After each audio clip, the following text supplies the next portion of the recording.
NbS is very important, especially now when we have this dual crisis ongoing in the world. We have biodiversity loss happening, we have climate crisis.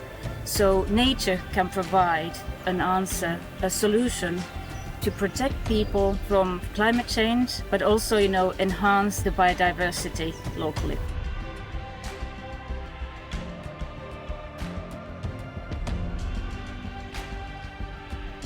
Organisations like WWF have a huge role to play in the implementation of nature-based solutions. They have extensive experience in elements of nature-based solutions that are needed, for example, on conservation, restoration and sustainable use. Also, their work with Indigenous peoples is really important to be taken into account. Nature-based solutions are only nature-based solutions when they take into account environmental and social safeguards.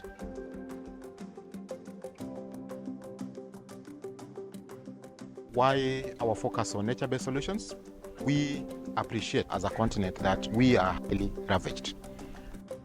Over 1.2 billion population of Africans are highly impacted by climate risks. When we talk about climate change, we are increasingly seeing that due to the changing nature of our climate, there are various negative impacts that communities continue to grapple with. And these challenges or risks are increasingly becoming more frequent.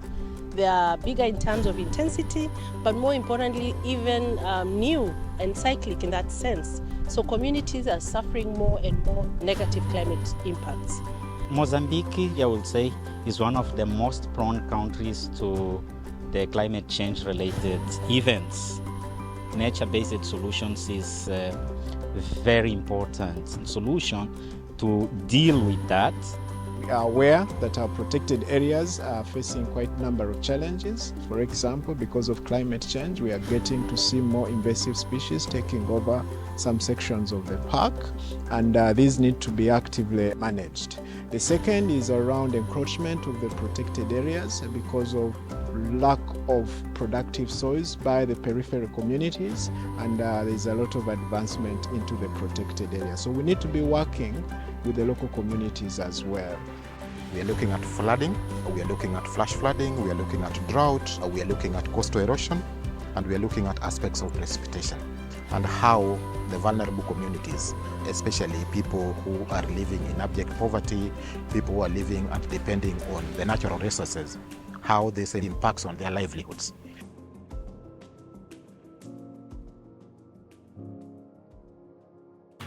This workshop is a first step for us in WWF Africa because we have identified the needs for our offices to be able to design and implement effective nature-based solutions. It is bringing together WWF offices in Africa and other partners to discuss nature-based solutions as an important tool or approach to be able to respond to climate change, disaster risk reduction related issues, and mainly to use it as a tool to respond to human challenges.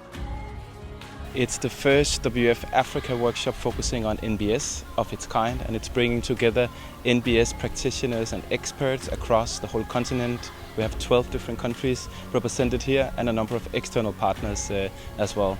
So the focus of this workshop is really to ensure cross-learning and to ensure that our NbS projects are high quality.